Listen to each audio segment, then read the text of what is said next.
श्री शिवाय नमस्तुभ्यम। श्रावण मास महात्म्य चौथा अध्याय। धारणा, पारणा, मासोपवास व्रत और रुद्र व्रती व्रत वर्णन में सुगंधा का आख्यान। ईश्वर बोले, हे सनत कुमार, अब मैं धारण पारण व्रत का वर्णन करूंगा। प्रतिपदा के दिन से आरंभ करके सर्वप्रथम पुण्य हवाचन कराना चाहिए। इसके बाद मेरी प्रसन्नता के लिए धारण पारण व्रत का संकल्प करना चाहिए। एक दिन धारण व्रत करें और दूसरे दिन पारण व्रत करें। धारण में उपवास तथा पारण में भोजन होता है। श्रावण मास के समाप्त होने पर सबसे पहले पुण्य हवाचन कराना चाहिए। इसके बाद मानद, आचार्य तथा अन्य ब्राह्मणों का वरण करना चाहिए। तत्पश्चात पार्वती तथा शिव की स्वर्ण निर्मित प्रतिमा को जल से भरे हुए कुंभ पर स्थापित कर रात में भक्ति पूर्वक पूजन करना चाहिए तथा पुराण श्रवण आदि के साथ रात भर जागरण करना चाहिए। प्रातः काल अग्नि स्थान पर करके विधि पूर्वक होम करना चाहिए। त्र्यंबक इस मंत्र से तिल मिश्रित भात की आहुति डालनी चाहिए। इस प्रकार शिव गायत्री मंत्र से घृत मिश्रित भात की आहुति डालें और पुनः षडाक्षर मंत्र से खीर की आहुति प्रदान करें। तदंतर पूर्ण आहुति देकर होम शेष का समापन करना चाहिए। इसके बाद में ब्राह्मणों को भोजन कराना चाहिए तथा साथ ही आचार्य की पूजा करनी चाहिए। हे महाभाग, इस प्रकार से उद्यापन संपन्न करके मनुष्य ब्रह्म हत्या आदि पातकों से मुक्त हो जाता है। इसमें कोई संदेह नहीं है। अंत एवं इस महाव्रत को अवश्य करना चाहिए। हे मुने, अब श्रावण में महा उपवास की विधि को आदर पूर्वक सुनिए। प्रतिपदा के दिन प्रातःकाल इस व्रत का संकल्प करें। स्त्री हो या पुरुष, मन तथा इंद्रियों को नियंत्रित करके इस व्रत को करें। अमावस्या तिथि को लोक का कल्याण करने वाले वृषध्वज शंकर अर्चना पूजा षोडश उपचारों से करें। तदंतर अपनी समर्थ के अनुसार वस्त्र तथा अलंकार आदि से ब्राह्मणों का पूजन करें। उन्हें भोजन कराएं तथा प्रणाम करके विदा करें। इस प्रकार से किया गया मास उपवास व्रत मेरी प्रसन्नता कराने वाला होता है। हे सनत कुमार, मनुष्य को सभी सिद्धियां प्रदान करने वाले रुद्रवती व्रत के विधान को सावधान होकर सुनिए। अत्यंत आदर पूर्वक कपास के 11 तंतुओं से बत्तियां बनाई जाती हैं। वह रुद्रवती नाम वाली बत्तियां मुझे प्रसन्न करने वाली हैं।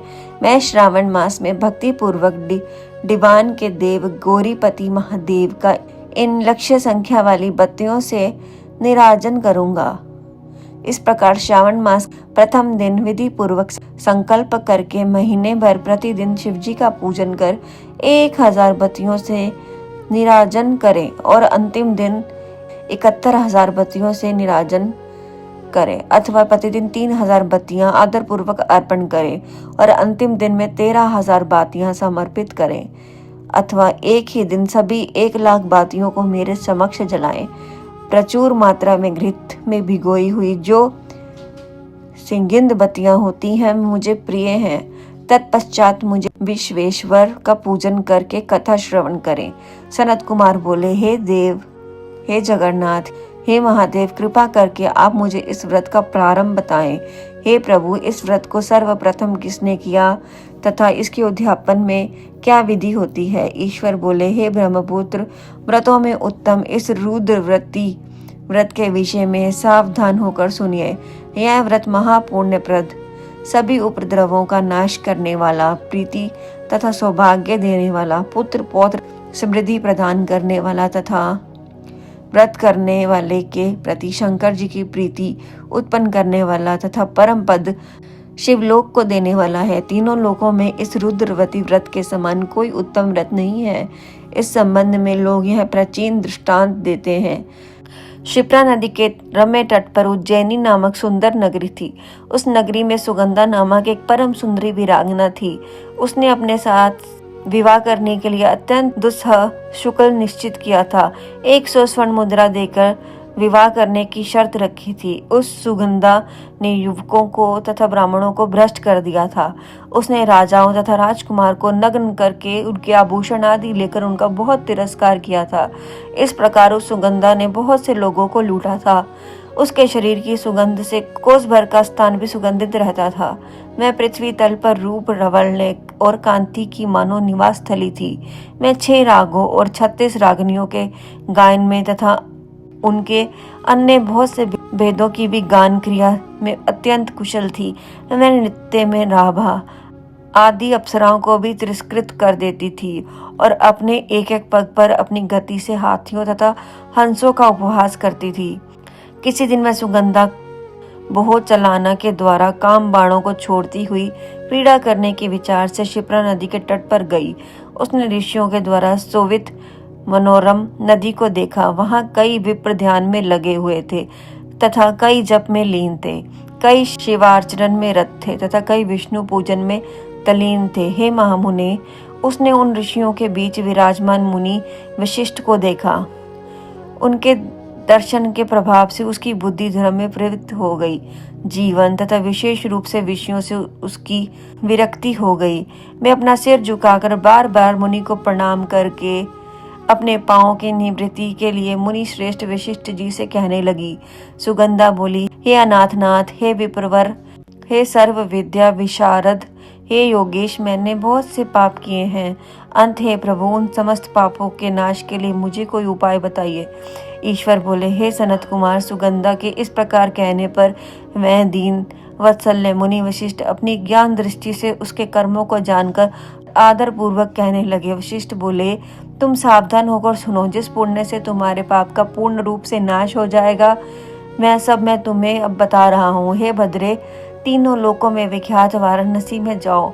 वहां जाकर तीनों लोकों में दुर्लभ महान पुण्य देने वाले तथा शिव के लिए अत्यंत प्रीतिकर रुद्रवती नामक व्रत को उस क्षेत्र में करो। हे भद्रे, इस व्रत को करके तुम परम गति प्राप्त करोगी। ईश्वर बोले। तब उसने अपना धन लेकर सेवक तथा मित्र सहित काशी में जाकर विशिष्ट द्वारा बताए गए विधान के अनुसार व्रत किया। इस प्रकार उस व्रत के प्रभाव से वह सशरीर उस शिवलिंग में विलीन हो गई। हे सनत कुमार, इस प्रकार जो स्त्री इस परम दुर्लभ व्रत को करती है, मैं जिस अभिष्ट पदार्थ की इच्छा करती है उसे निसंदेह प्राप्त करती है। अब आप मणिकर्णिका का महात्म्य सुनिए। हे विप्रवे, हे विपेंद्र, उन मणिकर्णीय व्रतियों के व्रत से स्त्री मेरे अर्ध आसन की अधिकारिणी हो जाती है और महाप्रलय प्रतन में मेरे लिए प्रिय रहती है। अब मैं इस व्रत की संपूर्णता के लिए उद्यापन का विधान बताऊंगा।